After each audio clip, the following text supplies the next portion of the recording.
মরিচে মরিচে লাল হয়ে গেছে লক্ষ্মীপুরের মেঘনা নদীর উপকূলীয় চরাঞ্চল।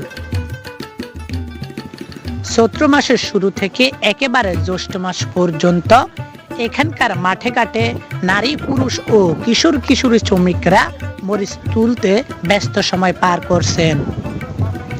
কেউ মরিচ তুলছেন, কেউ বা পাকা মরিচ বাড়িতে নিয়ে যাচ্ছেন, আবার কেউ মরিচ শুকাচ্ছেন।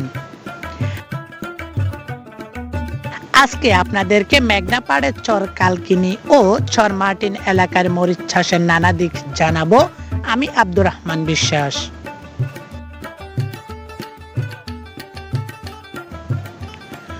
লক্ষ্মীপুর জেলার কমলনগর উপজেলার চর কালকিনি উত্তরাঞ্চলের একটি জনপদ। এর উত্তর পাশে লক্ষ্মীপুর সদর উপজেলার চর রমণীমোহন ইউনিয়ন। পশ্চিম ও দক্ষিণ পাশে রয়েছে মেঘনা নদী।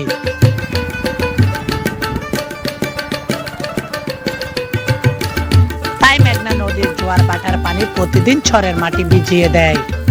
নদীর পানিতে পলি থাকার কারণে এই এলাকার মাটি উর্বর। কৃষকরা যাই ফলায় তা দারুণ ফলে। এখানকার কৃষকরা রবি শস্যের সময় মরিচ, সয়াবিন, বাদাম এছাড়া বিভিন্ন ডাল জাতীয় ফসল উৎপাদন করে। ফলে দীর্ঘদিন থেকে এই এলাকাটিতে মরিচ চাষের জন্য বিখ্যাত হয়ে উঠেছে, কারণ এই এলাকার মাটিতে প্রচুর মরিচ ফলে।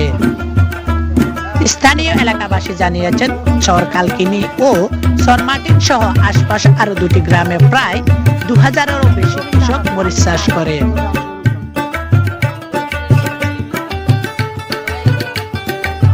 প্রতি বছর ভালো ফলন ও লাভ হয় বিদায় এই অঞ্চলে দিন দিন মরিচ চাষ বেড়েছে। এখানকার মাঠ ঘাট হাটে দেখা যায় নারী ও কিশোর কিশোরী বাগে মরিচ তুলে দিচ্ছে মালিকদের। কালকিনি ও চর মার্টিন এলাকার বেশিরভাগ মরিচ বিক্রি হয় মতিরহাটের পূর্বে তোরাবগঞ্জ মতিরহাট সড়কের মিয়া মার্কেট এলাকায়। প্রিয় দর্শক, আজ এ পর্যন্ত। আগামী পর্বে আপনাদের দেখাবো স্থানীয় মরিচ বাজারে নিয়ে আরো একটি প্রতিবেদন।